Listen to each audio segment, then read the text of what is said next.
Good morning dear students. तो आज जो है blood body fluid and circulation का ये सेकंड वीडियो है। इसमें आज हम लोग स्टार्ट करेंगे ब्लड कोगुलेशन से। इससे पहले हम लोग जो है ब्लड कंपोजिशन कंप्लीट कर चुके हैं, जो ब्लड ग्रुप है वो कंप्लीट कर चुके हैं, RH फैक्टर पढ़ चुके हैं। तो नेक्स्ट टॉपिक आपके बुक के हिसाब से जो है वो ब्लड कोगुलेशन है। ब्लड कोगुलेशन यानी कि ब्लड का जम जाना, ब्लड का क्लोट हो जाना। तो जिस जगह पे बॉडी में कहीं अगर हमारे पास डैमेज होता है, कोई ट्रॉमा होता है, तो वहाँ से ब्लड जो है वो बहना शुरू होता है। उसकी वजह से हमें ब्लड लॉस होगा। उस ब्लड लॉस को प्रिवेंट करने के लिए ब्लड वहाँ पे क्लोट हो जाता है। जो ब्लड क्लोट होगा वो बॉडी के अंदर इसलिए नहीं हो पाता है क्योंकि हमारी ब्लड में हिपेरिन प्रेजेंट होता है, और हिपेरिन जो है वो एंटी कोगुलेंट होता है। एंटी कोगुलेंट मतलब जमने नहीं देगा। तो जब तक ब्लड जो है बॉडी के अंदर है, हिपेरिन होने की वजह से ब्लड क्लोट नहीं करता। लेकिन जैसे ही डैमेज हुआ कहीं कोई भी ब्लड वेसल्स, तो उसके डैमेज होते ही वहाँ पे हिपेरिन जो है वो इनएक्टिव हो जाता है, और ब्लड में मिलने वाले बहुत सारे जो हमारे पास प्रोटीन होते हैं जो इनएक्टिव फॉर्म में होते हैं वो एक्टिव होके वहाँ ब्लड को क्लोट कर देते हैं। तो देखा जाए तो जो ब्लड कोगुलेशन है वो एक कैस्केड प्रोसेस होती है। कैस्केड प्रोसेस का मतलब होता है कि ए के बाद ए, जैसे लाइक ए से बी, बी से सी से डी, मतलब बहुत सारे जो है ब्लड क्लोटिंग फैक्टर होते हैं जो ब्लड में प्रेजेंट होते हैं इनएक्टिव फॉर्म में।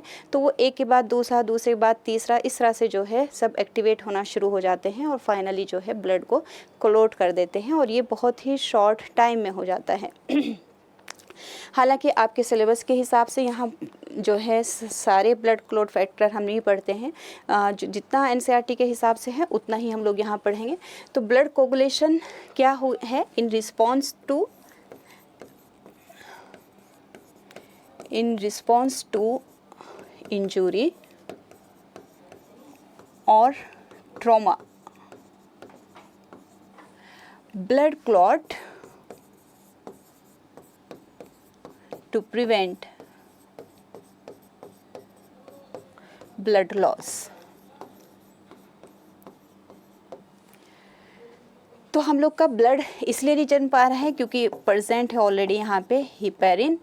और हिपेरिन कहाँ से आता है? जो हमारे पास ब्लड में कुछ WBC होती हैं उनमें से एक है बेसोफिल। बेसोफिल जो है वो बास्ट सेल बनती है और फिर सिक्रीट करती है हिपेरिन। हिपेरिन जो है वो एंटी कोगुलेंट होता है, एंटी कोएगुलेंट होता है। जब तक ये है तो हमारा ब्लड जो है बॉडी के अंदर नहीं जम पाता, हिपेरिन प्रेजेंट है। लेकिन जैसे ही कोई इंजरी हुई तो वहाँ से ब्लड लॉस को रोकने के लिए जो ब्लड है वो क्लोट कर जाता है। तो कैसे होगा? हमारे पास फॉर एग्जांपल ये हमारे पास है ब्लड वेसल्स, ये ब्लड वेसल्स है, और इस ब्लड वेसल्स में कहीं पे ऐसे डैमेज हो गया। फॉर एग्जांपल ये हमने बनाया कि यहाँ डैमेज हो गया है।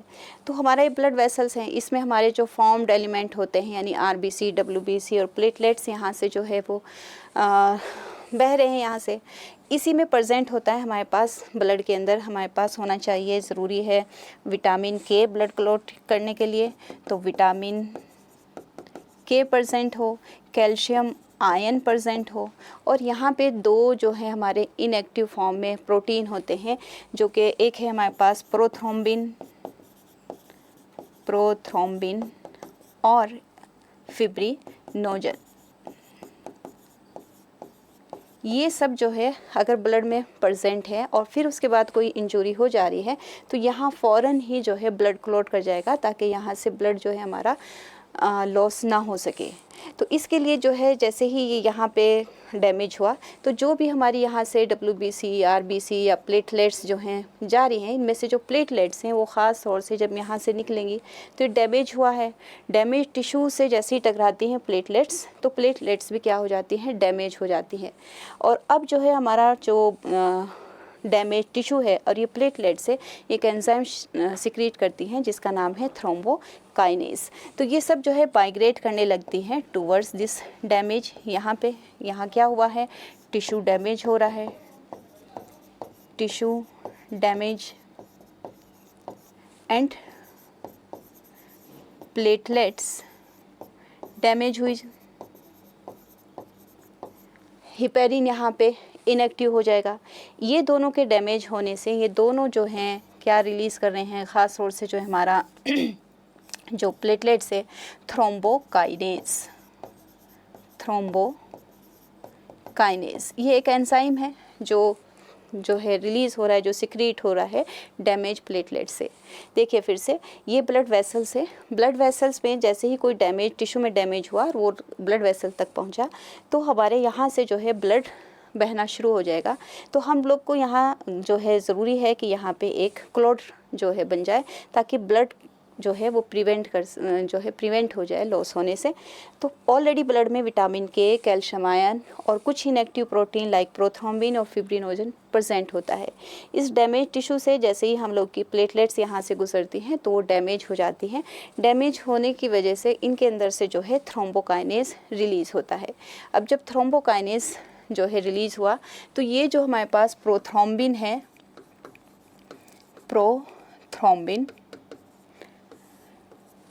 प्रोथ्रोम्बिन एक प्रोटीन है जो कि लीवर बनाता है और ये इनएक्टिव फॉर्म में होता है।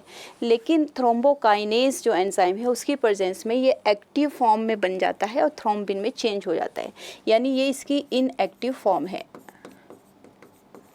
ये चेंज होगा थ्रोम्बिन में, और थ्रोम्बिन क्या है, एक एक्टिव फॉर्म हो जाएगी, एक्टिव एंजाइम की तरह काम करेगा। और किसकी प्रेजेंस में हुआ, जो डैमेज प्लेटलेट्स थी वहाँ से रिलीज़ हुआ है हमारा थ्रोम्बोकाइनेज। तो थ्रोम्बोकाइनेज की प्रेजेंस में ये सब हो रहा है, थ्रोम्बोकाइनेज।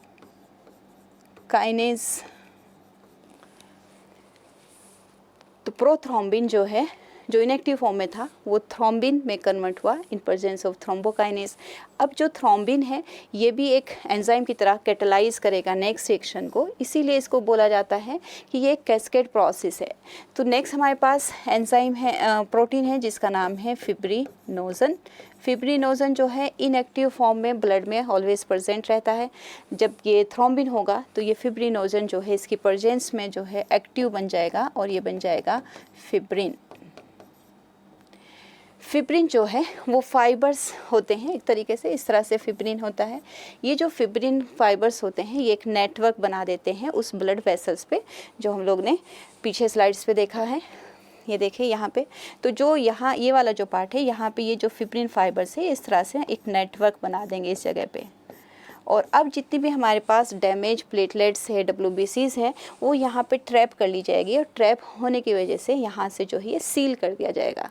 और जो यहाँ जो बनेगा वो रेडिश ब्राउन कलर का एक स्कम बन जाएगा। स्कम क्या होगा, वो एक तरीके से फिब्रिन फाइबर्स प्लस डैमेज जो ट्रैप हुई हैं यहाँ पे प्लेटलेट्स, इसी को कहा जाएगा ब्लड कोगुलेशन। इस तरह से यहाँ से अब जो है ब्लड का लॉस नहीं होगा और ब्लड जो है कोगुलेट कर जाएगा। तो कोई भी इंजरी या कोई ट्रॉमा हो, उसमें हमारा डैमेज टिश्यू हुआ हो, वो ब्लड वेसल तक पहुंच गया हो, तो ब्लड वेसल्स को जो है फ़ौरन वहाँ क्लॉट करना पड़ेगा। किसकी प्रेजेंस, उसके लिए हमारे पास विटामिन के, कैल्शियम आयन का होना ज़रूरी है। प्रोथ्रोम्बिन और फिब्रिनोजन जो है 2 प्रोटीन हैं जो कि इनएक्टिव फॉर्म में प्रेजेंट होते हैं। तो जो डैमेज प्लेटलेट्स है यहाँ से ये एक फैक्टर, एक एंजाइम रिलीज़ हो रहा है थ्रोम्बोकाइनेज। इस थ्रोम्बोकाइनेज की प्रेजेंस में प्रोथ्रोम्बिन जो है थ्रोम्बिन में कन्वर्ट हो रहा है और फिर फिब्रिनोजन फिब्रिन के में कन्वर्ट हो रहा है। फिब्रिन जो है वो प्रोटीन्स के फाइबर्स हैं। ये प्रोटीन फाइबर्स जो है एक नेटवर्क फॉर्म कर देते हैं डैमेज वाले प्लेस पे, जिसमें ट्रैप कर ली जाती हैं प्लेटलेट्स और इस तरह से ब्राउन स्कम बन जाएगा। तो प्रोथ्रोम्बिन, थ्रोम्बिन ये सब कब होगा, जब हमारे पास कैल्शियम आयन प्रेजेंट हो, यानी इस सब के लिए कैल्शियम आयन और विटामिन के का होना ज़रूरी है। इसी तरह ये भी यहाँ पे भी कैल्शियम आयन का होना ज़रूरी है। अब जो फिब्रिन फाइबर्स हैं fibrin fibres form a network in which damaged platelets are trapped. Damaged platelets are trapped और ये क्या बन जाएगा, ब्लड क्लॉट कर जाएगा। Reddish brown scum formed. ये स्कम ही क्या है, ये स्कम ही जो है क्लोट है। तो स्कम अगर हम देखें तो ये क्या हो जाएगा, ये जो है network of fibrin fibres plus platelets है। तो एक तरीके से ये प्रोटेक्टिव मेजर से जो बॉडी लेती है, ब्लड कोगुलेशन हो जाएगा, इस तरह से ब्लड जो है वो लॉस होने से बच जाएगा। तो नेक्स्ट टॉपिक हम लोग का आता है इसके बाद लिम्फ। तो लिम्फ पढ़ लेते हैं।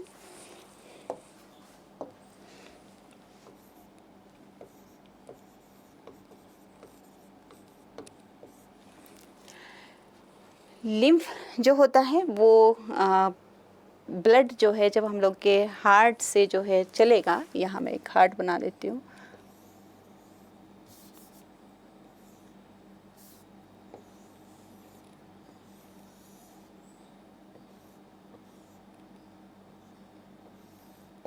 फोर चैम्बर्ड हार्ट है हम लोग के पास। जो लेफ़्ट वेंट्रिकल है, ये लेफ़्ट वेंट्रिकल है, यहाँ से हमारा जो है मेन एओर्टा यानी कि सबसे बड़ी जो आर्टरी होती है वो यहाँ से ब्लड जो ऑक्सीजनेटेड ब्लड है उसको लेके बॉडी में पहुँचती है। तो देखिए यहाँ से ये एओर्टा,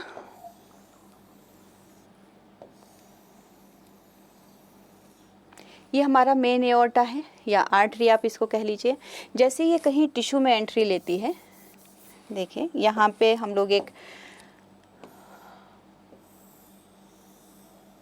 ये टिश्यू मान लेते हैं। इस टिश्यू में हमारे पास यहाँ सेल होंगी इस तरह से।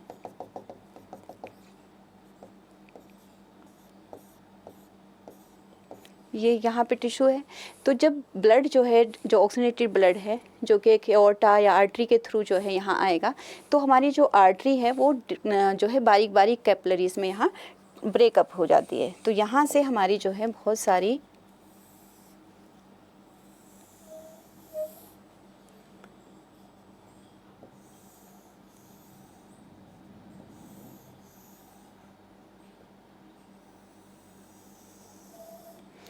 इस तरह से ये यहाँ पे कैपिलरीज में ब्रेक हो जाएगी और फिर ये जो यहाँ से जो निकलेगी ये वेन होगी। ये वेन फिर से कहाँ लेके जाएगी ब्लड, राइट एट्रियम में, इस तरह से। तो जो ब्लड आर्टरी से आ रहा है जब वो टिश्यू को जाता है तो यहाँ पे हमारी जो आर्टरी है वो किस में ब्रेक हो गई है, कैपिलरीज में हो गई है। नाम लिख देती हूँ, इसको कह देंगे हम लोग आर्टरी, और ये वेन,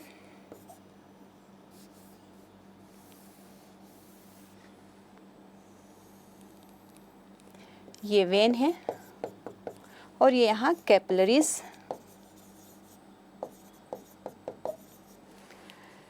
तो जो आर्टरी की वॉल होती है वो काफ़ी थिक है, वेन की जो वॉल है वो भी काफ़ी थिक है, लेकिन जो कैपिलरीज की वॉल होती है वो काफ़ी थिन होती है क्योंकि सिंगल लेयर की बनी होती है ट्यूनिका इंटीमा।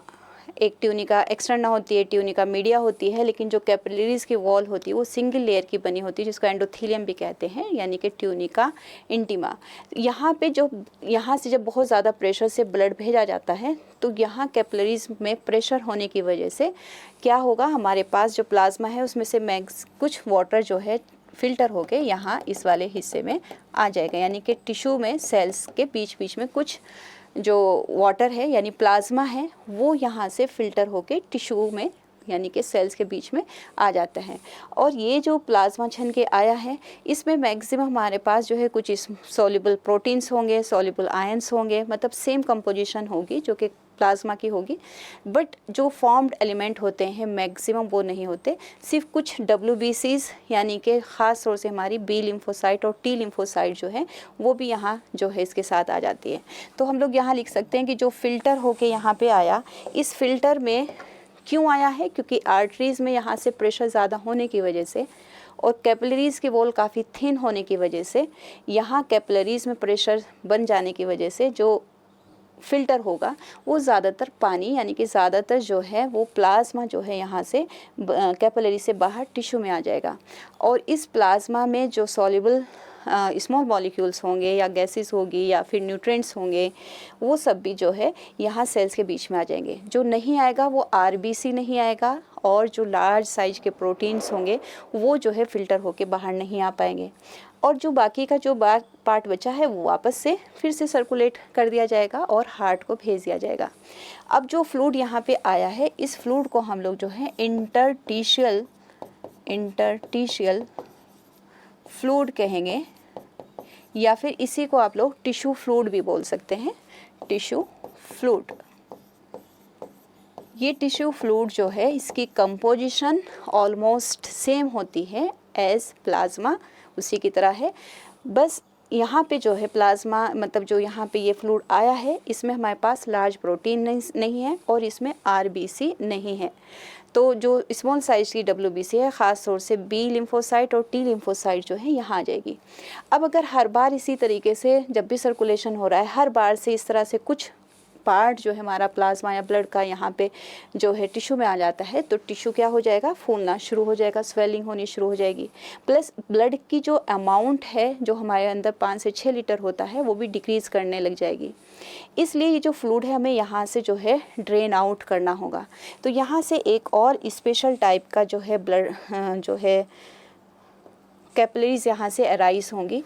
इनको कहेंगे यहाँ से जो इस टिश्यू को लेके, इस टिश्यू फ्लूइड को लेके जो है बाहर आएंगे, इनको कहा जाता है लिम्फेटिक वेसल्स। ये लिम्फेटिक वेसल्स जो है इस पूरे फ्लूइड को यहाँ से इकट्ठा करेंगी।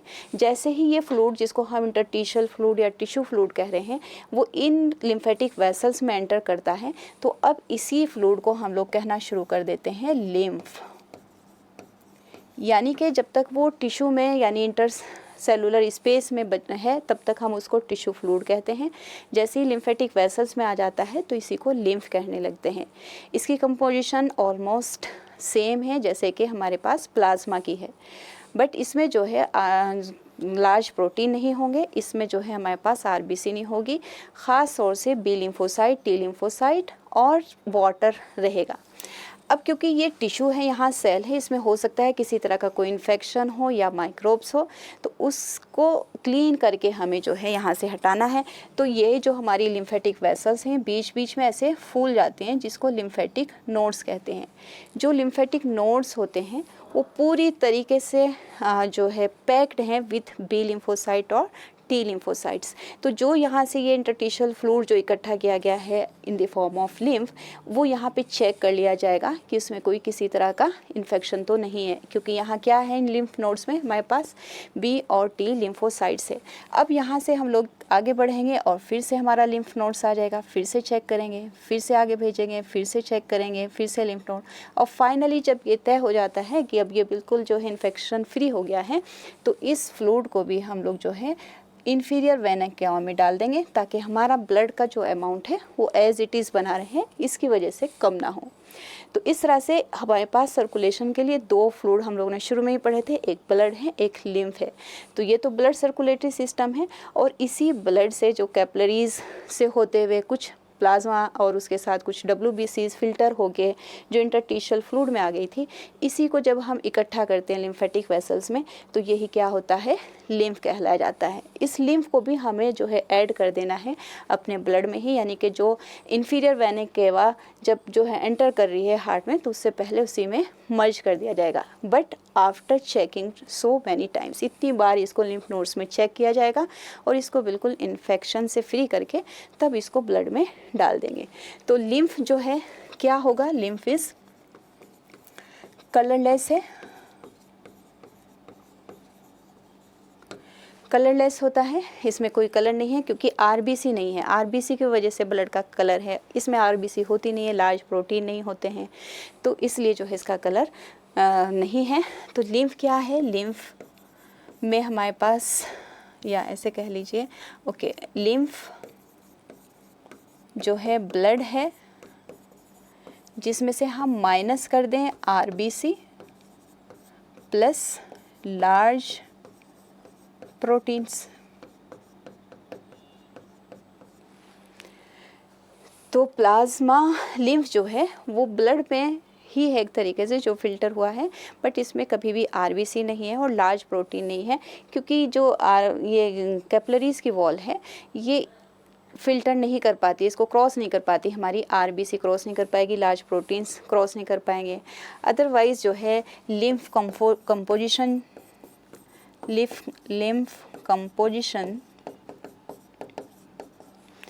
जो है सेम है एज प्लाज्मा, और लिम्फ ही जो है वो मेन है जो कि रिस्पॉन्सिबल है फॉर ऑक्सीजन, और जो हमारी जो है CO2 है और न्यूट्रिएंट्स है इनके ट्रांसपोर्ट के लिए, यानी कि जो सेल के और इसके बीच में काम करता है ब्लड वेसल्स के बीच में। तो इस तरह से हमारा ये लिम्फ हो गया है। 2 टॉपिक हो गए हम लोग के, एक ब्लड कोगुलेशन हो गया है और लिम्फ हो गया है। लिम्फ में बस इतना ही है। फिर से एक बार बोल देती हूँ, यहाँ से जो हम लोग का बहुत प्रेशर की वजह से आर्टरी से जो ब्लड आ रहा है, ये कैपिलरीज़ में जब आर्टरीज़ टूटती है तो आर्टरीज़ की वॉल काफ़ी थिन होती है, सिर्फ single layer of squamous epithelium की बनी होती है, जिसको एंडोथेलियम कहते हैं। यहाँ से जो है प्रेशर होने की वजह से काफ़ी प्लाज्मा फिल्टर होके वो टिश्यू में आ जाएगा, टिश्यू के मतलब सेल के बीच बीच में आ जाएगा, और इसमें जो है हमारे पास कुछ सॉल्युबल सब्सटेंसेस होंगे प्लाज्मा के, और थोड़ी बहुत हमारी WBCs, ख़ास तौर से B और T लिम्फोसाइट्स। अब जो है ये अगर यहीं पे रह जाता है, जिसको हम टिश्यू फ्लूइड कहते हैं, तो ये जो है धीरे धीरे हमारा जो टिश्यू होगा वो फूलना शुरू हो जाएगा। तो इसलिए हम लोग यहाँ से, हमारे पास है लिम्फेटिक वेसल्स, ये लिम्फेटिक वेसल्स ड्रेन आउट कर लेती है इस सारे यहाँ से फ्लूइड को। जैसे ये tissue fluid in lymphatic vessels में एंटर किया, इसको कह देंगे लिम्फ। अब ये लिम्फ जो है वापस हमें ब्लड में ही जो है मर्ज कर देना है, बट इसको पहले हमें चेक करना पड़ेगा। इसके लिए लिम्फ नोड्स होते हैं। लिम्फ नोड्स जो हैं वो पैक्ड होती हैं with B and T lymphocyte के साथ, जो है हमारी एक तरीके से इम्यूनिटी के लिए रिस्पॉन्सिबल होती है, वो चेक कर लेगी, और फाइनली जो है इसको भी ब्लड में ही मर्ज कर दिया जाता है। तो ये हो गया है लिम्फ। नेक्स्ट हम लोग पढ़ रहे हैं circulatory pathway.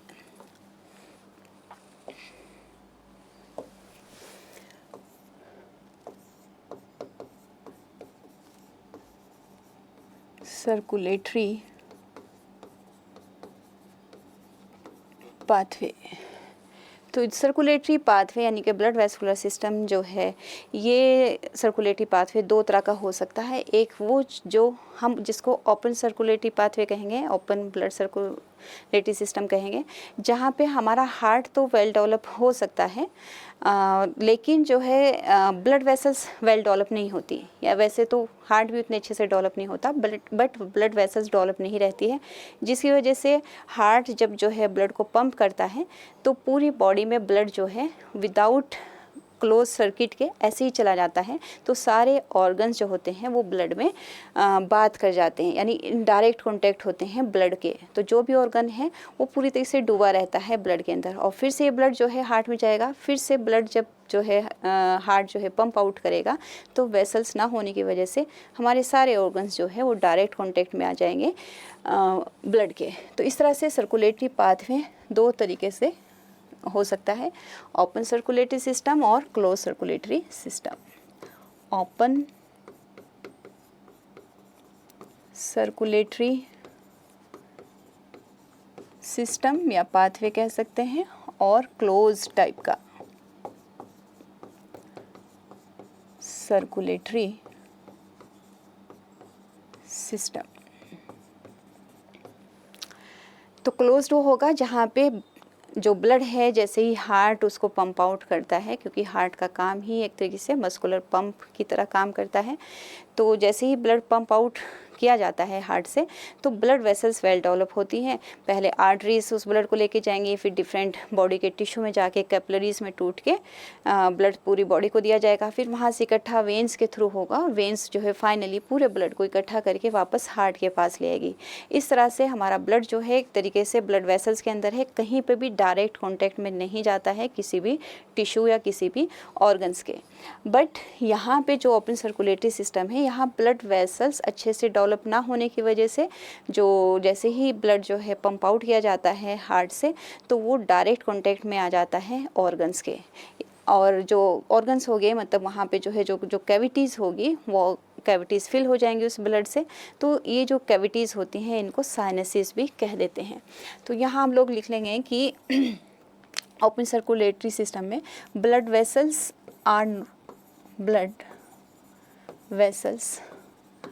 Are poorly develop होते हैं, तो जिसकी वजह से blood organs come in direct contact of blood, और ब्लड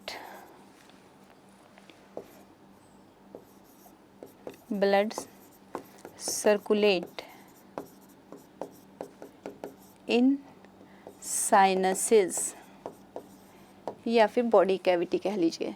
तो इस तरह से डायरेक्ट कांटेक्ट में रहता है ऑर्गन के, और पूरा एक तरीके से क्लोज सर्किट नहीं होता है, इसलिए इसको ओपन सर्कुलेटरी सिस्टम कहते हैं। इसका जो एग्जाम्पल है ये आपका पूरा आर्थ्रोपोडा है। आर्थ्रोपोडा और मोलस्का है। मोलस्का में एक्सेप्ट सिफेलोपोड होता है, एक्सेप्ट सिफेलोपोडा। इसके अलावा एनिलिडा में हमारे पास क्लोज सर्कुलेटरी सिस्टम होता है, बट जो हाइरूडिनेरिया इसमें भी ओपन सर्कुलेटरी सिस्टम होता है। इसके अलावा इकाइनोडर्मेटा, फिर आपका है हेमिकॉर्डेटा और यूरोकॉर्डेटा।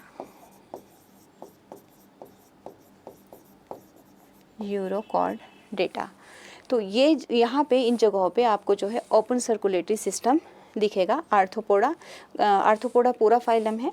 मोलस्का में एक्सेप्ट सिफेलोपोडा हो जाएगा। एनिलिडा में पूरे एनिलिडा में हमारे पास अर्थवॉर्म, नेरिस वगैरह जो हम पढ़ते हैं उस सब में क्लोज सर्कुलेटरी सिस्टम मिलेगा आपको। बट हाइड्रोडिनेरिया जिसको हम लीच भी कहेंगे, ये जो है ओपन सर्कुलेटरी सिस्टम है। काइनोडर्मेटा, हेमिकॉर्डेटा और यूरोकॉर्डेटा में ओपन सर्कुलेटरी सिस्टम है, जहाँ पे ऑर्गन्स जो है डायरेक्ट कॉन्टैक्ट में रहते हैं ब्लड के। यहाँ क्लोज सर्कुलेटरी सिस्टम है। क्लोज सर्कुलेटरी सिस्टम मीन्स जहाँ पे हमारा जो ब्लड है वो कभी भी डायरेक्ट कांटेक्ट में नहीं आता ऑर्गन के। और यहाँ पे हमारे पास heart and blood vessels are well developed,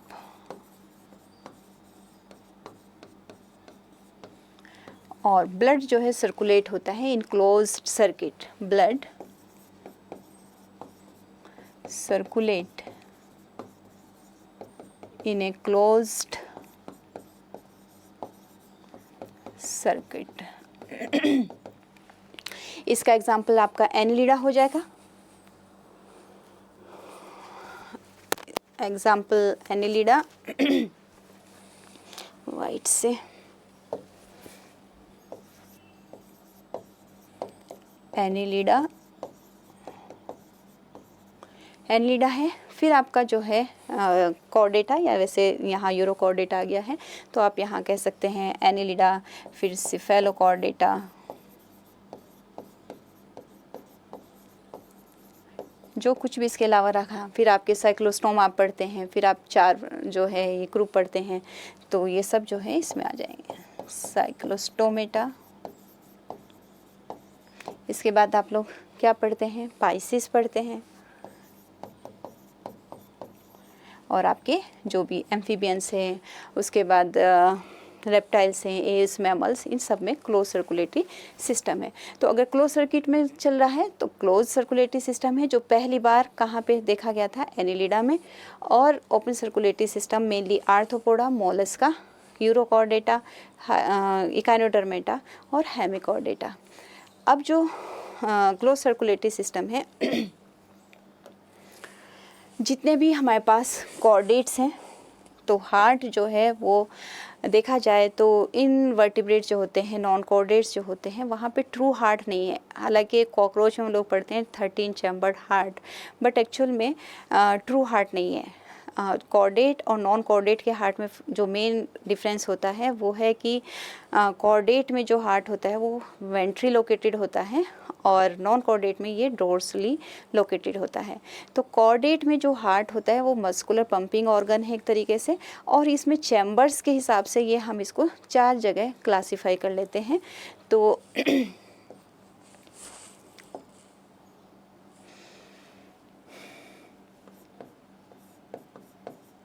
heart chamber,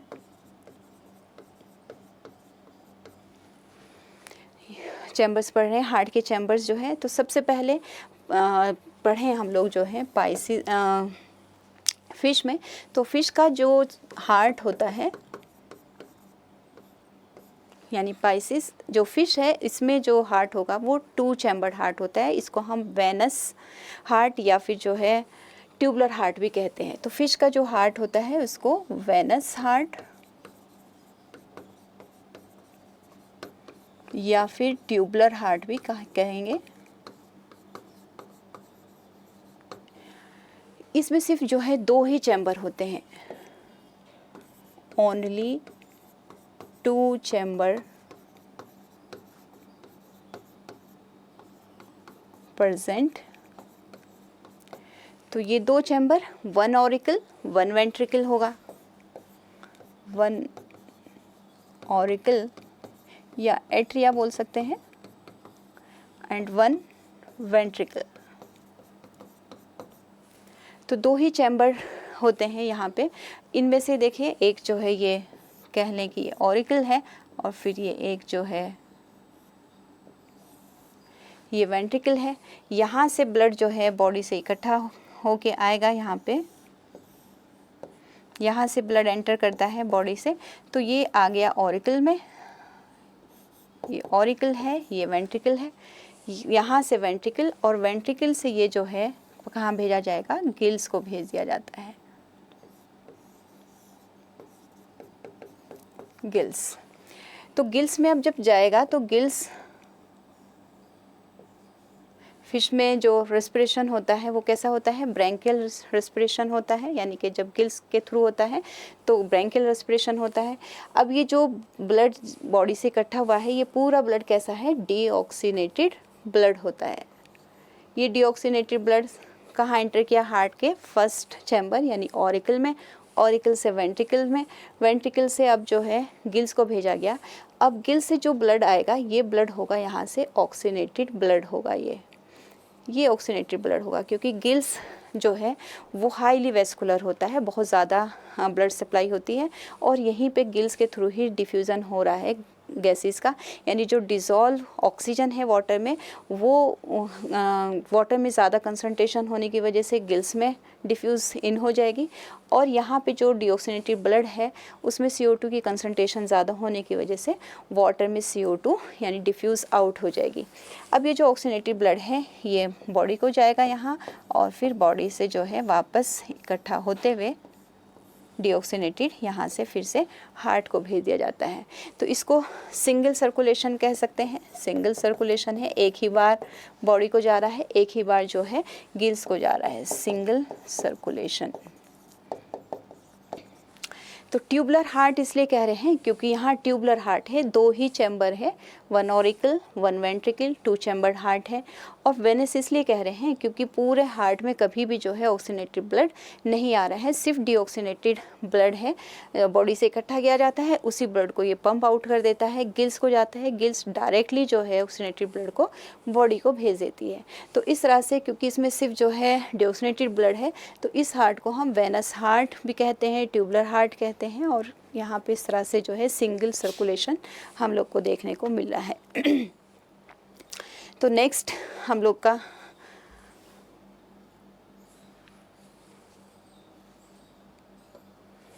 next आता है amphibia and reptiles. Amphibians and reptiles.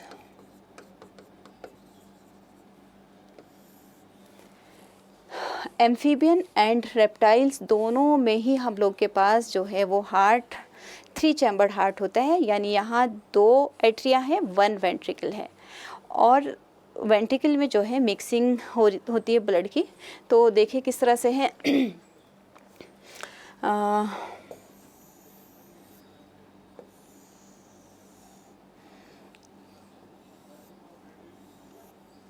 ये इस तरह से है, 2 एट्रिया है, 1 वेंट्रिकल है। ये जो है राइट एट्रिया, ये लेफ्ट एट्रिया, या ऐसे ही लिख लीजिए लेफ्ट एट्रिया। और ये जो है वेंट्रिकल है, सिंगल वेंट्रिकल है यहाँ पे। तो इस तरह से इन दो का जो हार्ट है वो 3 चैम्बर्ड हार्ट होता है।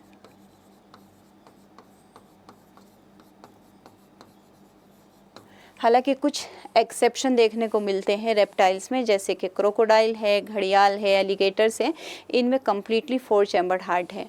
बट कॉमनली जो जनरल है वो ज़्यादातर सभी रेप्टाइल्स में और एम्फीबियंस में 3 चैम्बर्ड हार्ट है। 1 जो है 2 एट्रिया है, 1 वेंट्रिकल है। जो ब्लड इकट्ठा होके बॉडी से आएगा वो जो है राइट एट्रिया में आता है, यहाँ राइट एट्रिया में आ जाएगा। और ये कैसा ब्लड आएगा, ये आएगा यहाँ पे डीऑक्सीनेटेड ब्लड। ये डीऑक्सीनेटेड ब्लड यहाँ से वेंट्रिकल में आता है। यहाँ पे जो लेफ्ट एट्रिया है इसके पास जो ब्लड आता है वो 3 जगह से आ सकता है, यानी कि स्किन के थ्रू, या फिर लंग से, और गिल से। तो यहाँ से जो ब्लड आएगा वो ऑक्सीनेटेड ब्लड होगा, यहाँ से ऑक्सीनेटेड, चाहे वो आपके रेप्टाइल्स हो या फिर एम्फीबियंस हो। तो जो भी कुछ है इन तीनों जगह से जो है ब्लड इकट्ठा होके वो ऑक्सीनेटेड ब्लड होगा, वो लेफ़्ट एट्रिया में आएगा। अब लेफ़्ट एट्रिया में ऑक्सीनेटेड ब्लड आया है तो यही जो है वेंट्रिकल में भी आएगा। अब यहाँ पे जो है एक ही वेंट्रिकल है, तो यहाँ क्या हो जाएगी, यहाँ मिक्सिंग होती है, मिक्सिंग ऑफ ब्लड, यानी जो आपका डीऑक्सीनेटेड ब्लड आया है बॉडी से इकट्ठा होकर राइट एट्रिया से, वो भी वेंट्रिकल में आया। और जो जहाँ से भी ऑक्सीजन लेके आया है, गिल्स के थ्रू, लंग्स के थ्रू या स्किन के थ्रू, ये पूरा जो ऑक्सीनेटेड ब्लड है ये लेफ़्ट ऑरिकल में आ रहा है। यहाँ से फिर जो है लेफ़्ट मतलब वेंट्रिकल में आ रहा है। वेंट्रिकल सिंगल होने की वजह से मिक्सिंग ऑफ ब्लड है। और फिर यहाँ से कॉर्नस आर्टेरियोसिस, यहाँ से जो है ये पंप आउट कर दिया जाएगा। और फिर से जो है 2 हिस्सों में यहाँ से अलग अलग, कुछ बॉडी को चला जाएगा, कुछ फिर से जो है ऑक्सीनेटेड होने के लिए इन ऑर्गन को चला जाएगा। तो एम्फीबियंस रेप्टाइल्स में 3 चैम्बर्ड हार्ट है। एक्सेप्शन इन रेप्टाइल्स, तो यहाँ हम लोग कह सकते हैं कि क्रोकोडाइल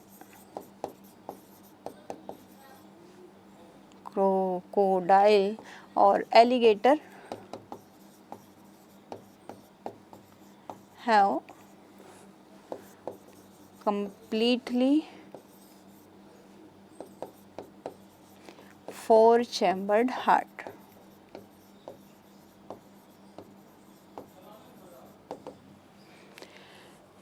तो इस तरीके से इससे पहले की स्लाइड्स पे जो हम लोगों ने देखा है, फिश में देखा है, तो यहाँ वेनस और ट्यूबुलर हार्ट था, एक ही ऑरिकल, एक ही वेंट्रिकल था। लेकिन यहाँ पे जो है एम्फीबिया और रेप्टाइल्स में जो है यहाँ पे 3 चैम्बर्ड हार्ट है। सिंगल वेंट्रिकल होने की वजह से मिक्सिंग ऑफ ब्लड हो रही है, और फिर ये मिक्स ब्लड ही जो है बॉडी को और फिर से जो ऑक्सीनेटेड होने के लिए जो है इन ऑर्गन्स को भेज दिया जाता है। तो 3 चैम्बर्ड हो जाता है। नेक्स्ट एव्स और मैमल्स में पढ़ते हैं।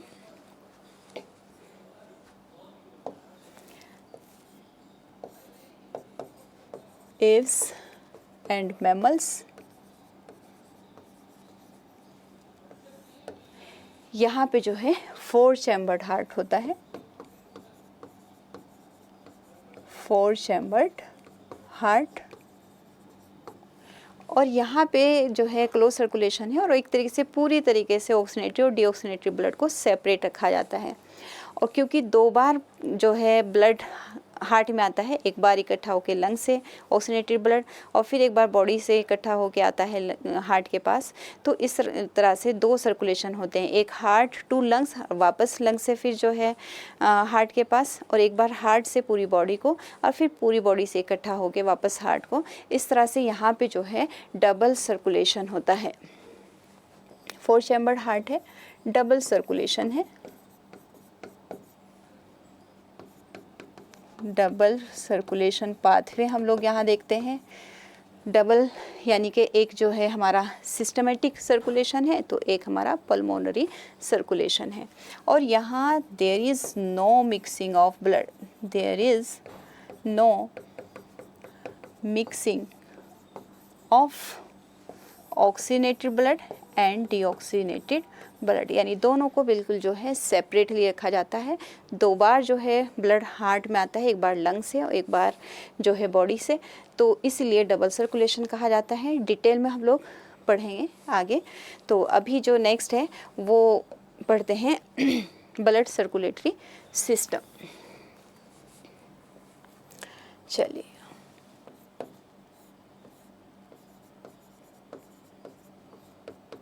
ह्यूमन सर्कुलेटरी सिस्टम या फिर ब्लड वेस्कुलर सिस्टम।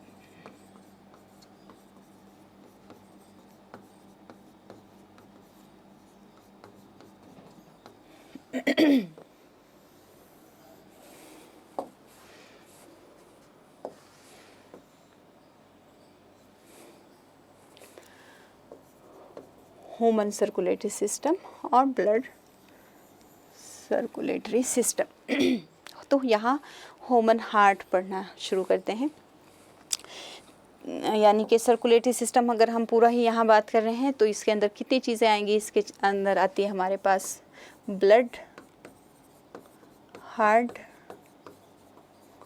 और ब्लड वेसल्स,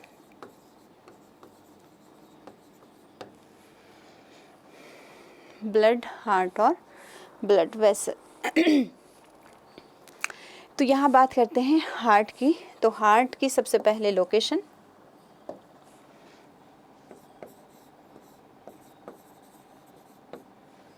हार्ट क्या है? मस्कुलर पंपिंग ऑर्गन होता है, मस्कुलर पंपिंग ऑर्गन है।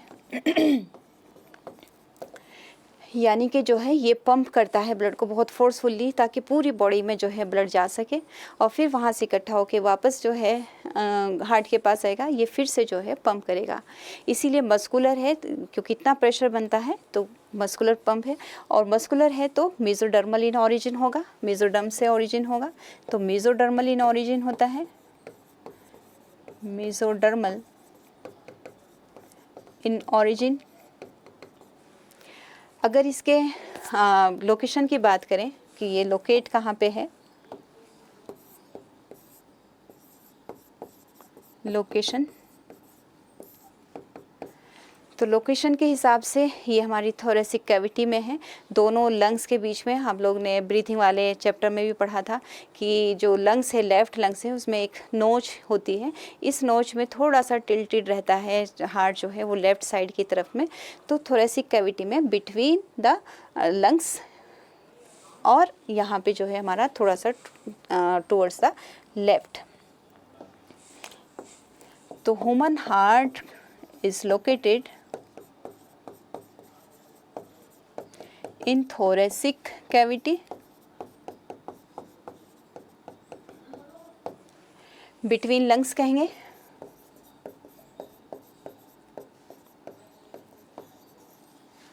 tilted to left, tilted to left। जो लेफ्ट लंग है उसमें जो नोच है थोड़ा सा उसकी तरफ को जो है इसका डायरेक्टेड रहता है, इसलिए टिल्टेड टू लेफ्ट। यानी कि हमारे जो है स्टर्नम के नीचे थोरेसिक कैविटी में बिटवीन 2 लंग्स जो है इसके लोकेशन है।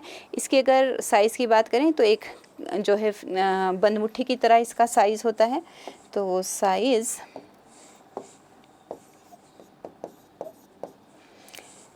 साइज़ होगा क्लेंच्ड फिस्ट,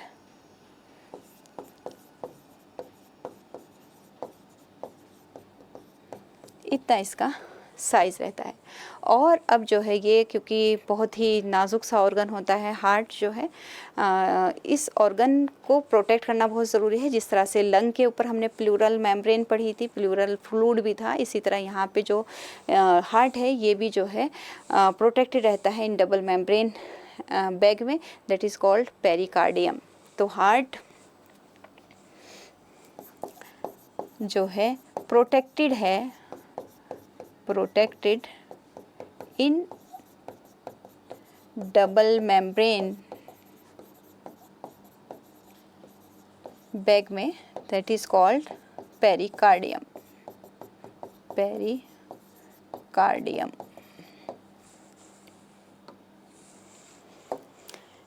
देखिए, पेरिकार्डियम जो है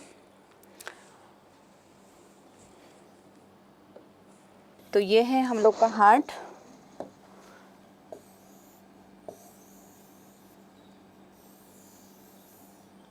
इस हार्ट के ऊपर जो है डबल मेम्ब्रेनस बैग है जिसको पेरिकार्डियम कहते हैं। इसकी दो मेम्ब्रेन है, एक ऊपर मेम्ब्रेन जो होगी, ये वाली जो मेम्ब्रेन है इस मेम्ब्रेन को कहेंगे पैराइटल मेम्ब्रेन,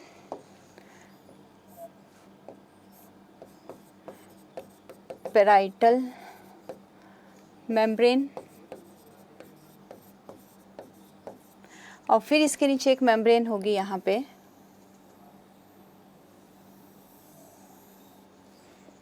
ये जो है इसको कहेंगे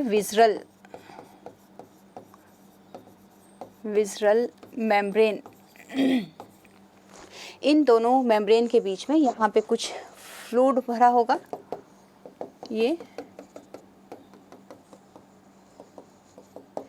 ये जो फ्लूइड है ये पेरिकार्डियल फ्लूइड कहलाया जाएगा, पेरिकार्डियल फ्लूइड। और ये मिला के हम लोग इसको ही को कह रहे हैं पेरिकार्डियम। तो इस तरह से हार्ट जो है वो प्रोटेक्टेड रहता है इस डबल मेम्ब्रेनस बैग में, जिसकी आउटर लेयर जो है वो पैराइटल मेम्ब्रेन है और इनर लेयर जो है विज़रल मेम्ब्रेन है। विज़रल मेम्ब्रेन जो है सिंपल स्क्वामस एपिथेलियम होती है, ऊपर का तो फाइब्रस कनेक्टिव टिश्यू है, इसके बीच में पेरिकार्डियल फ्लूइड है। ये जो पेरिकार्डियल फ्लूइड होता है यहाँ पे ये एक तरीके से टू प्रिवेंट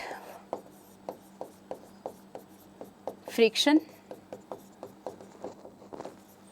और शॉक एब्जॉर्बर होता है, शॉक एब्जॉर्बर होता है। इस तरह से हार्ट जो है वो प्रोटेक्टेड है इस पेरिकार्डियम के अंदर। हार्ट की अगर वॉल की बात करें, हार्ट वॉल ये जो है 3 लेयर से बनी होती है।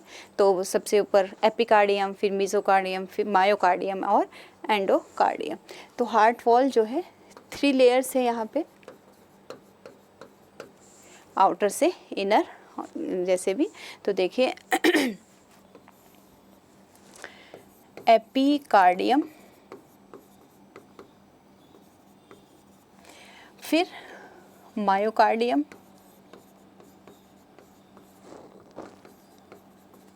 और एंडोकार्डियम।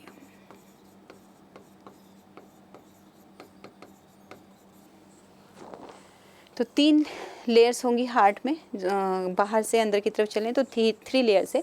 इसमें से जो एपिकार्डियम है और जो एंडोकार्डियम है ये सिंपल स्क्वामस एपिथेलियम की बनी है।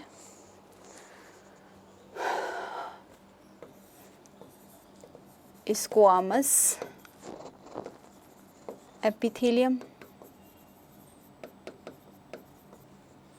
और ये भी सिंपल स्क्वामस एपिथेलियम की है, स्क्वामस एपिथेलियम। जो मायोकार्डियम होती है ये मेनली बनी हुई है कार्डियक मसल्स की, कार्डियक मसल्स। और कार्डियक मसल्स जो है वो यूनिक होती है। मस्कुलर वाले चैप्टर में हम लोग पढ़ते हैं कि कार्डियक मसल्स जो है वो सिलिंड्रिकल इन शेप होती है और ब्रांच्ड होती है।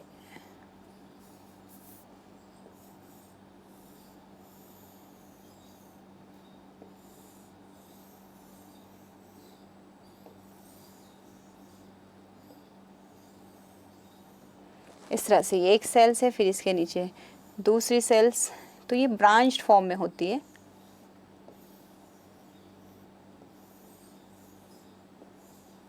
इस तरह से स्ट्राइटेड मसल्स होती है, यूनिक है, ये सिर्फ हार्ट में मिलती है और कहीं नहीं मिलेगी। तो स्ट्राइटेड मसल्स है इस तरह से, जैसे हमारी जो है स्केलेटल मसल्स स्ट्राइटेड मसल्स होती है, इसी तरह यहाँ पे भी स्ट्राइएशंस होती है। तो जो मायोकार्डियम है वो मेनली कार्डियक मसल्स की बनी होती है, यूनिन्यूक्लिएट होती है ये, बट ब्रांच होती है, सिलिंड्रिकल इन शेप होती है, और इनके बीच में जो है इंटरकैरेटेड डिस्क होती है यहाँ पे ऐसे।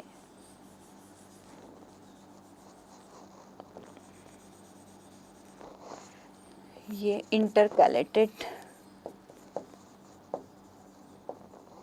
डिस्क। तो पूरा कार्डियक जो हार्ट का जो मेन पार्ट है वो पूरा का पूरा जो है कार्डियक मसल्स का बना होता है। आगे पढ़ेंगे हम लोग, इसी कार्डियक मसल्स में से कुछ मसल्स जो है वो ऑटो एक्साइटेबल होती है, जिसको नोडल टिश्यू कहा जाता है। तो इस तरह से कार्डियक मसल्स है, इनमें जो है यहाँ पे हम गैप जंक्शन भी देखते हैं, कनेक्शन होता है सेल्स के बीच में इस तरह से ऐसे। तो इस तरह से जो है पहले हार्ट के ऊपर जो है पेरिकार्डियम है जो कि उसके प्रोटेक्शन के लिए है, फिर हार्ट वॉल जो है 3 लेयर्स की बनी हुई है एपिकार्डियम, मायोकार्डियम और एंडोकार्डियम। देखिए एक छोटा सा यहाँ मैं आपको डायग्राम बना के बता देती हूँ।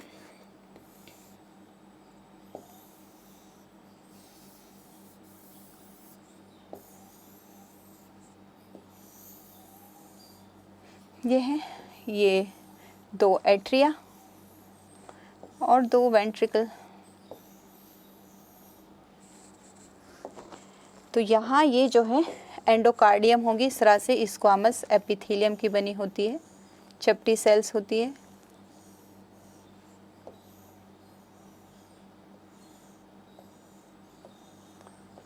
अंदर से इनर लाइनिंग चारों ही हमारे पास जो चैम्बर है, ये 2 एट्रिया है। तो यहाँ पे भी ये स्क्वामस एपिथेलियम है ऐसे, ये एंडोकार्डियम है। इसी तरीके से एपिकार्डियम यहाँ पे होगी,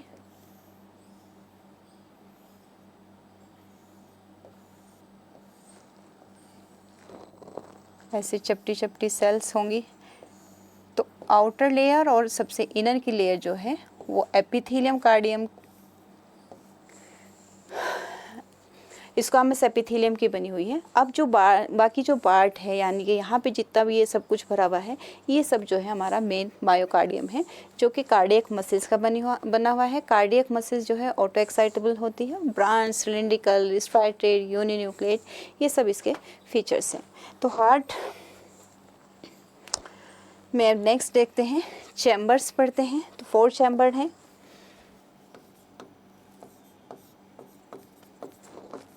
फोर चैम्बर्ड हार्ट है, 2 एट्रिया 2 वेंट्रिकल होते हैं।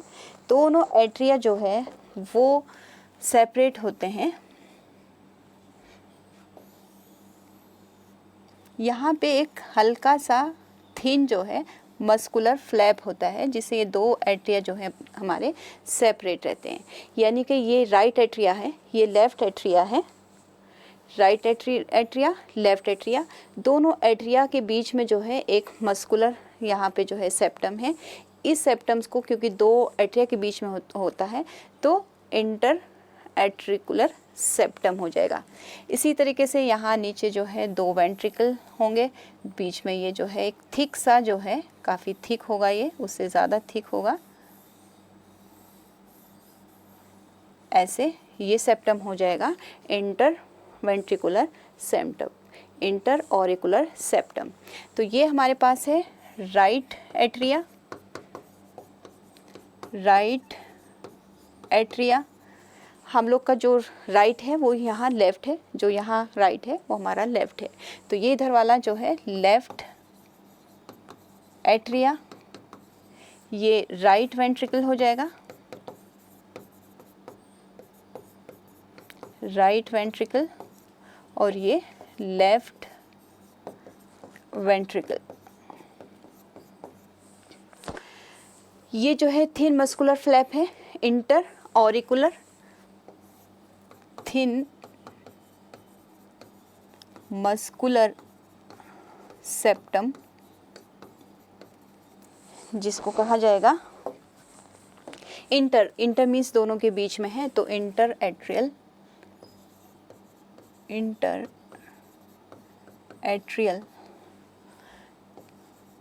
सेप्टम, जो दो एट्रिया के बीच में है।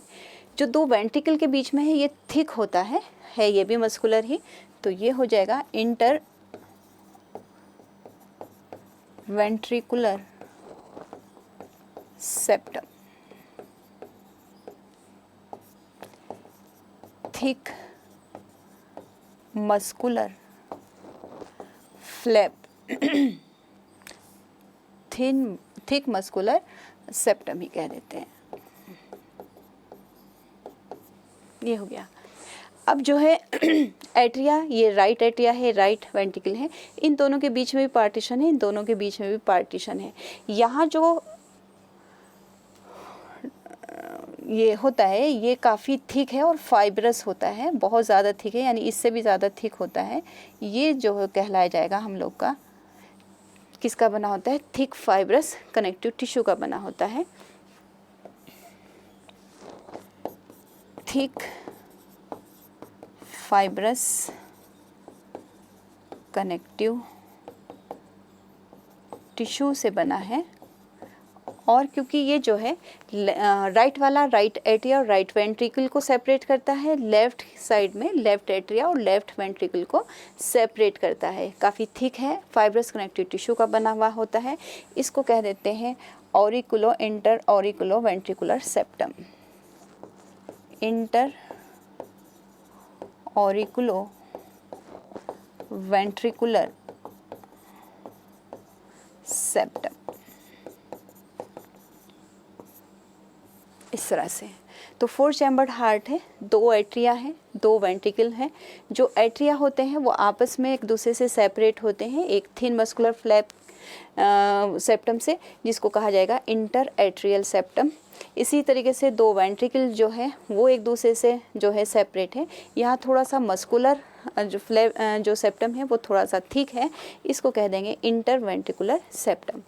अब इधर का जो एट्रिया है और वेंट्रिकल है ये दोनों सेपरेट होते हैं, लेकिन यहाँ काफ़ी थिक सा connective tissue, fibrous connective tissue का बना हुआ है ये, और इसको हम कह देंगे इंटर ऑरिकुलो वेंट्रिकुलर सेप्टम। अब जो है वॉल्व पढ़ेंगे, यहाँ पे कनेक्शन होता है, तो यहाँ जो ओपनिंग है यानी कि ऑरिकल जो वेंट्रिकल में ओपन होता है, तो यहाँ पे हमारे पास ट्राइकस्पिड वॉल होती है, यहाँ पे बाइकस्पिड वॉल होगी।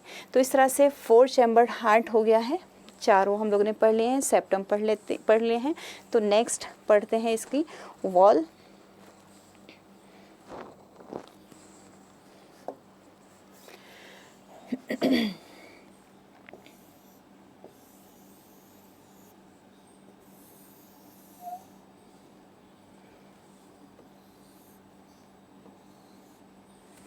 यहाँ पे जो है एक वॉल है, यहाँ पे एट्रिया और वेंट्रिकल, यानी कि जो है हमारा जो राइट साइड में है, ये भी 4 चैम्बर बना देते हैं इसको, इस तरीके से है। ये जो वॉल है यहाँ पे ये ट्राइकस्पिड वॉल कहलाई जाती है, इसको ऐसे बना देते हैं, ये ट्राइकस्पिड वॉल है। और इधर जो लेफ्ट साइड में होती है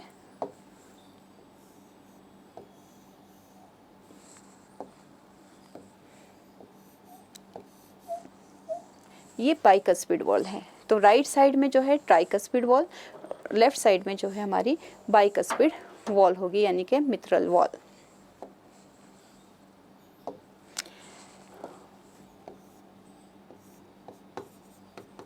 बाइकस्पिड वॉल या फिर इसी को कहा जाता है मित्रल वॉल, मित्रल वॉल्व। और जो राइट साइड की है वो 3 फ्लैप हम लोग को दिखाई दे रहे हैं, तो इसको कहा जाएगा ट्राइकस्पिड वॉल। तो ये किसके बीच में है,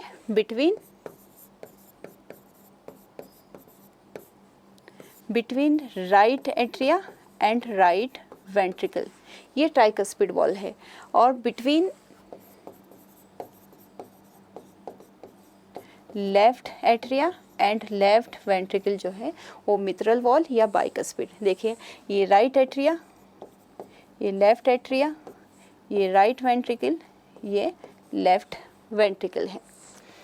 अब दो वॉल ये हो गई। जो ब्लड हम लोग का जो है पूरी बॉडी से इकट्ठा होके आता है वो इस राइट एट्रिया में आता है। तो यहाँ जो वॉल होगी, जो वेन होगी, ये वेन ऐसे आके इसमें खुलती है। यहाँ पे भी वॉल होती है, यहाँ पे कुछ वॉल है। इस वॉल को कहा जाता है यूस्टेकियन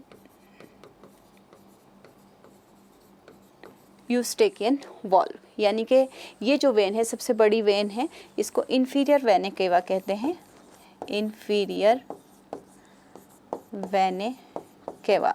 तो इन्फीरियर वेने केवा जब जो है पूरी बॉडी से ब्लड इकट्ठा करके फाइनली राइट एट्रिया को ब्लड देती है, ये ब्लड डीऑक्सीनेटेड ब्लड दे रही है यहाँ पे, तो यहाँ पे भी वॉल प्लेट से, ये वॉल प्लेट का नाम जो है यूस्टेकियन वॉल है।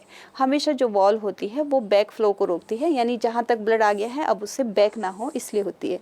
जैसे यहाँ पे है तो कभी भी ब्लड जो है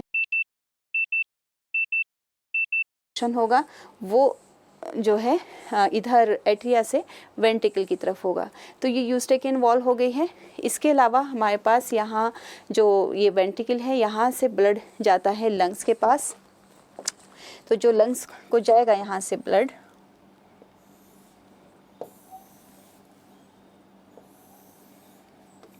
यहाँ लंग्स है, यहाँ पे हमारे पास 3 वॉल प्लेट्स होती हैं।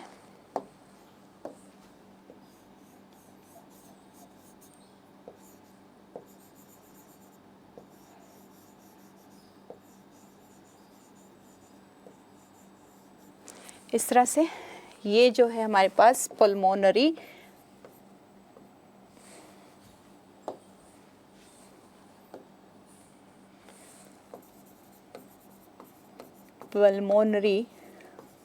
आर्टरी।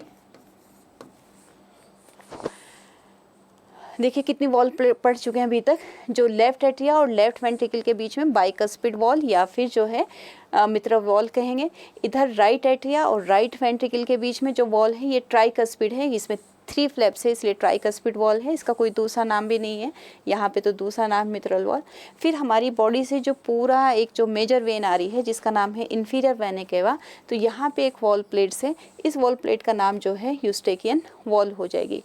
अब हमारे पास ये जो डीऑक्सीनेटेड ब्लड एट्रिया में आएगा, ये यहाँ वेंट्रिकल में आएगा, और अब यहाँ से जो लंग्स को जाएगा तो यहाँ पे इस आर्टरी का नाम होता है पल्मोनरी आर्टरी। और इसके यहाँ बेस पे जो जहाँ से वेंट्रिकल से निकलती है, यहाँ पे भी 3 जो है हमें वॉल प्लेट्स दिखाई देती है इसको ये। और इसी तरीके से यहाँ जो लेफ्ट वेंट्रिकल है यहाँ से जो है अराइज होगा एक हमारे पास एओर्टा।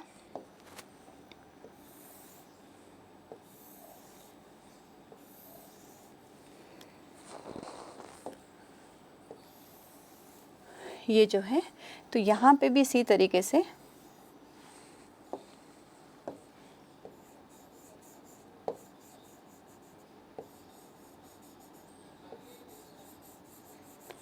ये जो दोनों वॉल हैं इनको कहा जाते हैं सेमील्यूनार वॉल।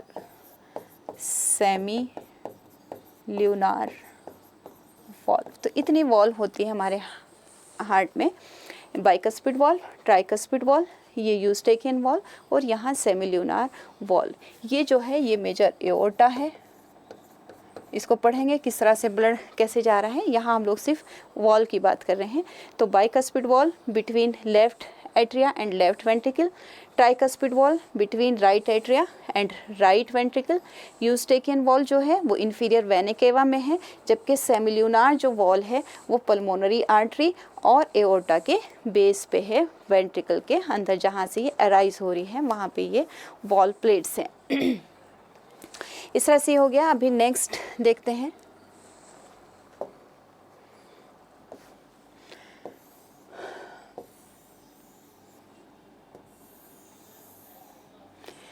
जो हमारा हार्ट है वो हम लोग ऐसे ड्रॉ कर रहे हैं बार बार, बट ये बहुत ज़्यादा मस्कुलर होने की वजह से यहाँ पे हमारे पास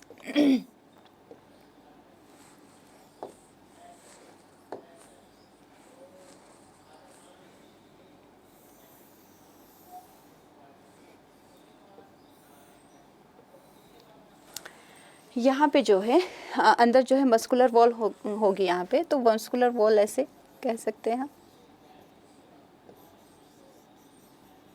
जिससे थोड़ा सा जो है रिजिस हमें दिखाई देती है, और ये रिजिस जो है सरफेस एरिया इंक्रीज कर देती है to hold the more blood.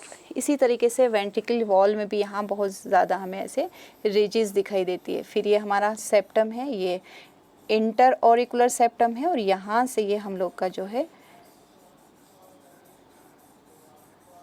ये कौन सा सेप्टम हो जाएगा, इंटर वेंट्रिकुलर सेप्टम। यहाँ पे भी रिजिस ऐसे होगी, यानी कि अगर हम देखें इसको फुल करें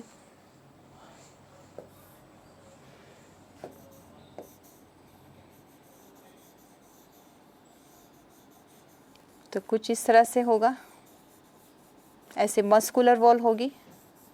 ये जो मस्कुलर वॉल होती है वेंट्रिकल की, और इसमें जो रिजिस दिखाई दे रही है, ये जो रिजिस होती हैं ये इस क्या सरफेस एरिया को इंक्रीज़ करती है ताकि ज़्यादा ब्लड जो है वो होल्ड कर सके। इधर जो लेफ़्ट वाला साइड है ये ज़्यादा मस्कुलर होता है, ज़्यादा थिक होता है एज़ कम्पेयर टू राइट। ऐसा बता सकते हैं किस लिए है, ये देखिए यहाँ पे ये ज़्यादा थिक होगा एज़ कम्पेयर टू इधर वाला राइट में जो है, क्योंकि राइट साइड का जो वेंट्रिकल है जब वो पंप कर रहा है बाहर पल्मोनरी आर्टरी के थ्रू तो सिर्फ लंग्स तक जा रहा है, लेकिन जब लेफ़्ट साइड का जो वेंट्रिकल है ये पंप आउट कर रहा है तो पूरी बॉडी को ब्लड भेजना है, तो यहाँ की जो वॉल होती है वो ज़्यादा थिक होती है as compare to right ventricle. तो सबसे ज़्यादा तो जो थिक है वो हमारे पास लेफ़्ट वेंट्रिकल की वॉल थिक है, और एक क्या थिक है हमारे पास, ये जो हमारा एट्रियो वेंट्रिकुलर जो है सेप्टम होता है, क्योंकि ये फाइब्रस कनेक्टिव टिश्यू का बना होता है। इसी तरह हम लोग यहाँ पे भी फिल कर सकते हैं, ये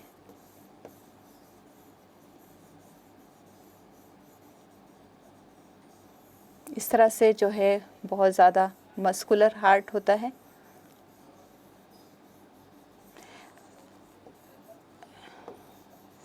यहाँ पे हम लोग ने अभी पढ़ा है कि ट्राइकस्पिड वॉल है,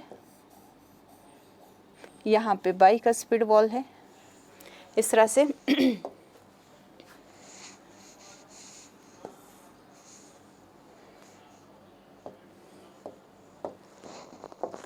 ये जो मसल्स होती है, जो एट्रिया की मसल्स होती हैं, इसको पेक्टिनेट मसल्स बोलते हैं, पेक्टिनेट मसल्स। और जो ये वेंट्रिकल की जो वॉल होती है, यहाँ जो हमें रिजिस दिख रही है, जो मसल्स होती हैं, इनको ट्रेबिक्यूली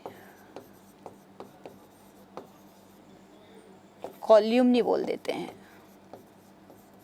ट्रेबिक्यूली कॉल्यूमनी कहते हैं। अब इन्हीं मसल्स के ऊपर हमारे पास यहाँ 3 पेपलरी मसल्स होती हैं,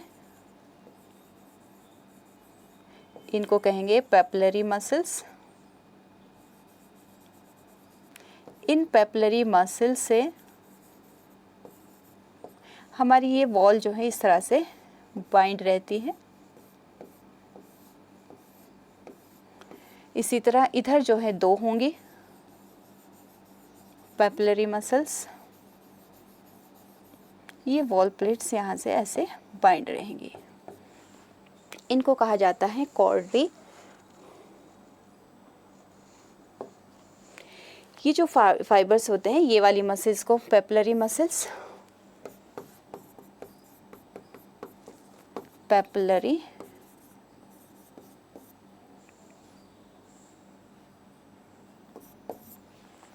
ओके जो वॉल प्लेट्स है, यहाँ से जो ब्लड पूरी बॉडी से इकट्ठा होकर डीऑक्सीनेटेड ब्लड जो हमारे राइट एट्रियम में आता है, ये राइट एट्रियम में आने के बाद इसको राइट वेंट्रिकल में आता है ताकि यहाँ से जो है लंग्स के पास भेजा जा सके। तो ये वॉल प्लेट्स हमारी ओपन होगी तो ही ब्लड हमारा यहाँ से इधर की तरफ आएगा। और वॉल क्या करती है, हमेशा वॉल जो होती हैं प्रिवेंट backflow of blood.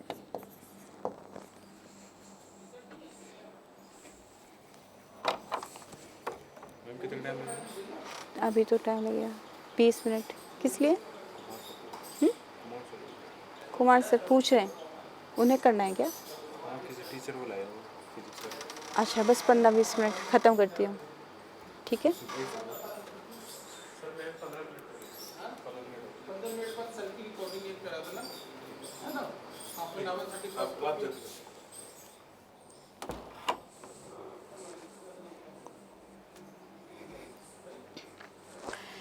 तो ये पेपिलरी मसल्स जो है ओके, वॉल जो है वो प्रिवेंट करती है बैकफ्लो ऑफ ब्लड का जो है।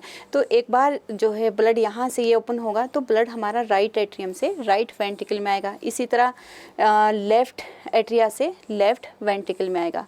अब ये जो वॉल प्लेट्स हैं, ये जब यहाँ से हमारा ब्लड बाहर भेजा जाएगा, इधर से पूरी बॉडी को जाएगा थ्रू एओर्टा, इधर से लंग्स को जाएगा, तो ये कहीं बैक ना खुल जाए, इधर ना खुल जाए, तो इसको ऐसे पकड़ के रखते हैं कि ये उल्टी डायरेक्शन में ना खुल जाए। अगर जब हम यहाँ से इसको ऐसे कॉन्ट्रैक्ट करेंगे वेंट्रिकल को, तो प्रेशर बढ़ेगा तो चांसेस हैं कि जो वॉल प्लेट्स इस तरफ खुल रही हैं ये पीछे की तरफ खुल जाएंगी। तो ब्लड जो है बॉडी और लंग्स को जाने के बजाय हमारा ब्लड यहाँ से बैक फ्लो कर जाएगा लेफ्ट एट्रिया में, राइट एट्रिया में। तो इसको प्रिवेंट करने के लिए ये जो वॉल प्लेट्स है ये इन पेपिलरी मसल से इस तरह से बाइंड रहती है। तो इस तरह से हम लोग का ये कंप्लीट हुआ। यहाँ से जो है सारी चीज़ें हम लोग की हो गई है। 3 जो है वॉल लेयर से हम लोग ने पढ़ा। सबसे ऊपर जो है पिकार्डियम, मायोकार्डियम, एंडोकार्डियम, 2 एट्रिया है, इनके बीच में एक थिन जो है सेप्टम है, मस्कुलर सेप्टम है, 2 वेंट्रिकल हैं, इसके बीच में जो सेप्टम है वो काफ़ी थिक सा होता है। जो वेंट्रिकल की जो वॉल होती है वो काफ़ी ज़्यादा मस्कुलर होती है, सबसे ज़्यादा मस्कुलर लेफ़्ट वेंट्रिकल की होती है, क्योंकि ये यहाँ से जब ब्लड जो है पंप आउट होगा तो पूरी बॉडी को जाएगा। इससे थोड़ी थिन ये वाली होती है, क्योंकि यहाँ से जब ब्लड जाएगा तो सिर्फ लंग्स तक जाना है। तो सबसे ज़्यादा जो थिक होता है वो लेफ़्ट जो है वेंट्रिकल होता है। अब हम लोग की ये वॉल प्लेट्स हो गई, तो यहीं पे देख लेते हैं कि किस तरह से हमारा ब्लड जो है आगे फ्लो कर रहा है। देखिए थोड़ा सा यहीं बता देती हूँ।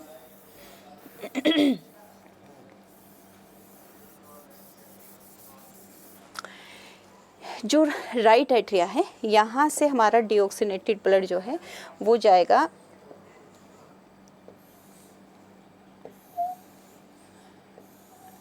ऐसे यहाँ से लंग्स को कैसा गया है, यहाँ से ब्लड कैसा जा रहा है, डीऑक्सीनेटेड ब्लड। और यहाँ हम लोग ने भी पढ़ा है सेमील्यूनार वॉल्स होगी, और ये हमारी जो है पल्मोनरी आर्टरी है। अब यहाँ लंग से जो है 4 वेन के थ्रू 1, 2, 3 और 4 ये जो है सब हमारी क्या है, पल्मोनरी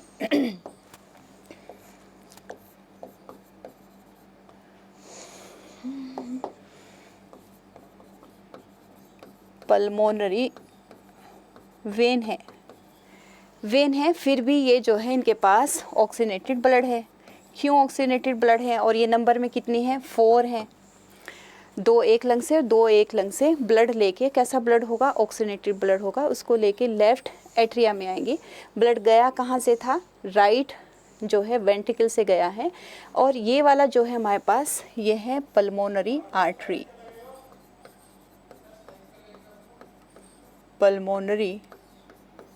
आर्टरी, इसके पास जो है डीऑक्सीनेटेड ब्लड लेके लंग को जा रहा है। अब हमारा जो ब्लड है ऑक्सीनेटेड ब्लड, वो ब्लड आया है यहाँ लेफ़्ट एट्रिया में। लेफ़्ट एट्रिया से ये ओपन होगा तो लेफ़्ट वेंट्रिकल में आएगा। अब यहाँ वेंट्रिकल से जो है ब्लड यहाँ से एओर्टा से होता हुआ ऐसे यहाँ बॉडी टिश्यू को, और बॉडी टिश्यू से अब ये एओर्टा है, यहाँ से ये डीऑक्सीनेटेड ब्लड होके वापस कहाँ जाएगा हमारे पास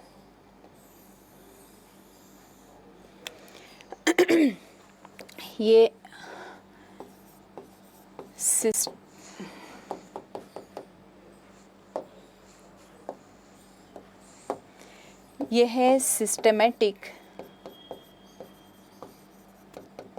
सिस्टेमेटिक आर्टरी, ये सिस्टेमेटिक आर्टरी है या मेन एओर्टा भी बोल सकते हैं, एओर्टा भी कह सकते हैं आप इसको। एओर्टा मतलब सबसे बड़ी आर्टरी, और क्योंकि ये बॉडी को लेके जा रही है इसलिए सिस्टेमेटिक आर्टरी। बॉडी को दे दिया तो यहाँ ऑक्सीनेटेड ब्लड आया था चलते हुए, इसमें कैसा ब्लड है, ऑक्सीनेटेड ब्लड है, क्योंकि ये यही ब्लड है जो यहाँ से आया है। अब बॉडी में जो है जब जाएगा बॉडी टिश्यू को, तो बॉडी टिश्यू से इसमें ब्लड में जब अब इकट्ठा होगा तो CO2 की कंसनट्रेशन ज़्यादा होगी, तो यहाँ जो ब्लड जा रहा है वो डीऑक्सीनेटेड ब्लड है, और इसको कह देते हैं इन्फीरियर वेने केवा, इन्फीरियर वेने केवा। इसी तरीके से ऊपर से जो ऊपर का बॉडी पार्ट है वहाँ से भी ब्लड इकट्ठा होके सुपीरियर वेने केवा से भी राइट साइड में ही ब्लड आएगा, ये इसको कह देंगे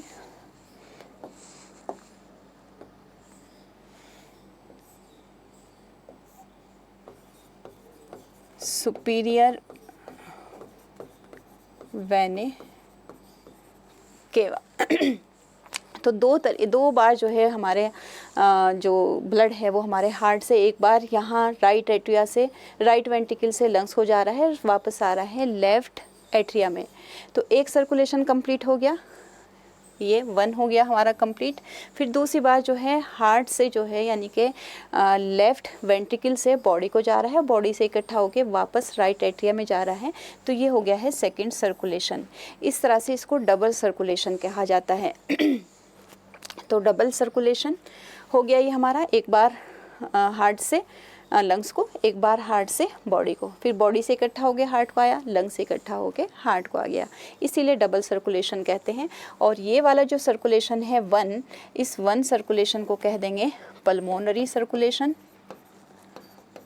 पल्मोनरी सर्कुलेशन। और ये वाला जो सेकंड सर्कुलेशन है जो बॉडी में हो रहा है, इसको कहा जाता है सिस्टेमिक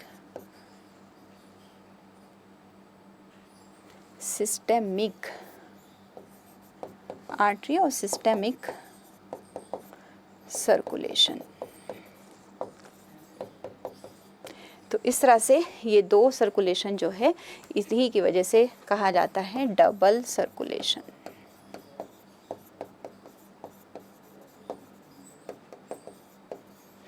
देखिए एक बार और देख लीजिए, ध्यान से देखिए, हमारे पास 2 एट्रिया है, 2 वेंट्रिकल है, पूरी बॉडी से डीऑक्सीनेटेड ब्लड इकट्ठा होके, चाहे ऊपर से बॉडी का पार्ट हो या नीचे से हो, ऊपर वाले से जो इकट्ठा होता है यानी हेड और शोल्डर, ये सब से, आर्म से सुपीरियर वेने केवा के थ्रू, और इधर से पूरा इन्फीरियर वेने केवा, जिसमें इन्फीरियर वेने केवा जो है वो ज़्यादा बड़ी है साइज़ के हिसाब से। ये जो ब्लड है डीऑक्सीनेटेड ब्लड होगा और राइट एट्रिया में आएगा। अब ये राइट एट्रिया से डीऑक्सीनेटेड ब्लड जो है वो राइट वेंट्रिकल में, अब राइट वेंट्रिकल से जो है ब्लड को भेजा जाएगा क्लीन होने के लिए, ऑक्सीनेटेड होने के लिए लंग्स के पास। और क्योंकि जो है ब्लड वेसल्स ब्लड हार्ट से लेके दूर जा रही है, फार अवे जा रही है, अवे जा रही है, उनको आर्टरी कहेंगे। तो ये पल्मोनरी आर्टरी है। आर्टरी में हमेशा ऑक्सीनेटेड ब्लड होता है, बट ये एक्सेप्शन है पल्मोनरी आर्टरी। पल्मोनरी आर्टरी जो है वो डीऑक्सीनेटेड ब्लड लेके यहाँ से लंग्स को जाएगी। अब लंग्स से ये ऑक्सीनेटेड होके वापस आता है लेफ़्ट एट्रिया में। लेफ़्ट एट्रिया से एज इट इज़ ब्लड जो है वो लेफ़्ट वेंट्रिकल में, और लेफ़्ट वेंट्रिकल से हम लोग इसको यहाँ से कहा जाएगा ये बॉडी के पार्ट्स में, और बॉडी से फिर जो है वापस इस तरह से। ये हो गया हमारा डबल सर्कुलेशन। और थोड़ा सा हम लोग का जो है पीछे एक स्लाइड है, ये है आपका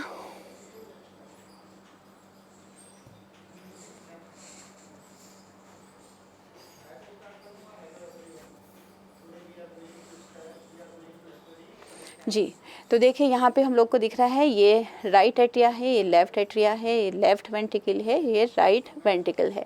ये हमारी वॉल प्लेट जो है यहाँ पेपिलरी मसल से, 3 पेपिलरी मसल से बाइंड की हुई है, कॉर्डी टेंडिनी है। और यहाँ पे लेफ़्ट में 2 बाइकस्पिड वॉल है, तो 2 वॉल हैं, यहाँ पे 2 जगह से बाइंड की हुई है। अब यहाँ पे फिर जो है ये हमारा एओर्टा है जो लेफ़्ट साइड से अराइज हो रहा है, जिसको सिस्टमिक आर्टरी या फिर एओर्टा कह सकते हैं। यहाँ से बॉडी को ब्लड जाएगा। जो ब्लू वाला दिखाया है वो यहाँ से राइट वेंट्रिकल से जा रहा है और लंग्स के पास जा रहा है। अब हम लोग को ये येलो वाला जो पार्ट है बस इसको देखना है। और पूरा जो हार्ट है वो कार्डियक मसल्स का बना है, लेकिन इनमें से कुछ जो मसल्स होती हैं वो कुछ और ज़्यादा स्पेशलाइज्ड मसल्स होती हैं। इन स्पेशलाइज्ड मसल्स को जो है नोडल टिश्यू कहा जाता है। इस नोडल टिश्यू का एक जो ग्रुप ऑफ टिश्यू है वो राइट एट्रियम में अपर राइट कॉर्नर में है। देखिए राइट एट्रियम के अपर राइट कॉर्नर में है। इसको बोला जाता है SAN नोड, SAN नोड यानी साइनो एट्रियल नोड। देखिए फिर से देख लीजिए पोजीशन, राइट एट्रिया में के अपर कॉर्नर में राइट साइड में जो है SAN नोड है, और इसी राइट एट्रियम के लोअर पार्ट में और लेकिन लेफ्ट साइड में जो है हमारे पास AV नोड है, AVN। और ये सेम जो है कार्डियक मसल्स है, जिस मसल्स का पूरा हार्ट बना है, बट थोड़ा सा स्पेशल है, ऑटो एक्साइटेबल है, इसलिए इसको नोडल टिश्यू लिखती है NCERT। जिसमें एक जो पैच है वो यहाँ पे है SAN नोड राइट एट्रिया के अपर राइट कॉर्नर में, लेफ्ट एट्रिया राइट एट्रिया के लेफ्ट में, लेकिन नीचे की तरफ ये SAN। फिर यहाँ से जो ये अराइज होता है इसको कहते हैं बंडल ऑफ हिस, या बंडल ऑफ हिस की जगह आप इसको और क्या कह सकते हैं, ये कह सकते हैं AV बंडल्स, क्योंकि AV नोड से अराइज हुआ है इसलिए जो है AV बंडल्स या बंडल ऑफ हिस कह सकते हैं। अब ये जो है हमारे पास जो ये सेप्टम है ये क्या है, इंटर वेंट्रिकुलर सेप्टम है। इस सेप्टम में इस बंडल ऑफ हिस की दो ब्रांचेस हो जाती है। एक ब्रांच यहाँ से जो है लेफ्ट की साइड जाएगी, एक राइट की साइड जाएगी, तो ये कहलाई जाती है बंडल ब्रांच। यहाँ नहीं लिखा है तो हम इसको यहाँ बोल सकते हैं बंडल ब्रांच। और फिर जो है यहाँ से ये बहुत सारे ऐसे जो है फाइबर्स यहाँ से ये निकलते हैं, इसको कहा जाता है पुरकिंसे फाइबर, पुरकिंसे फाइबर्स। फिर से देख लीजिए पूरा हार्ट जो है हमारा कार्डियक मसल्स का बना होता है, लेकिन इन्हीं में से कुछ मसल्स जो है ऑटो एक्साइटेबल होती हैं। इन ऑटो एक्साइटेबल जो मसल्स हैं इनको नोडल टिश्यू कहते हैं। इस नोडल टिश्यू का एक पैच जो है इस राइट एट्रियम के right corner upper right corner पे है जो SAN नोड है। ये SAN नोड जो है वो जो है एक्शन पोटेंशियल जनरेट करती है और 1 मिनट में 72 जो है एवरेज है 72 मिनट्स, वैसे 75 तक कर सकती है, तो 72-75 पर मिनट जो है एक्शन पोटेंशियल जनरेट करती है। क्योंकि यहाँ से शुरू होता है कॉन्ट्रैक्शन के लिए जो है एक्शन पोटेंशियल जनरेट, इसलिए इस SAN नोड को और क्या कह सकते हैं, इसको पेस मेकर भी कहा जाता है, पेस मेकर। और ये एक्शन पोटेंशियल जनरेट करती है 72 to 75 टाइम्स पर मिनट। अब यहाँ से जो है ये एक्शन पोटेंशियल जनरेट जो है ये 0.1 सेकेंड के बाद AV नोड पे पहुँचती है, और फिर 0.1 सेकेंड के बाद AV नोड इस एक्शन पोटेंशियल को आगे भेजती है, इसलिए AVN नोड को पेस सेटर कह देते हैं, पेस सेटर। यानी कि यहाँ से जो एक्शन पोटेंशियल जनरेट हुआ है SAN नोड से उसको 0.1 सेकेंड के लिए जो है होल्ड करती है AVN नोड, फिर आगे भेजती है, इसलिए पेस सेटर बोल देते हैं।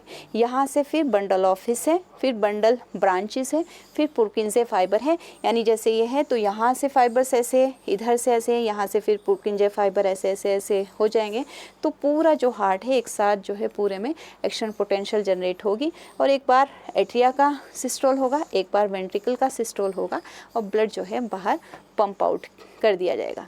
तो इस तरह से ये आज का बस यहाँ तक ख़त्म करते हैं, इसको पूरा करते हैं। नेक्स्ट जो भी टॉपिक बचे हुए हैं इस चैप्टर के वो जो है नेक्स्ट वीडियो में कवर करने की कोशिश करते हैं। Okay bye, thank you.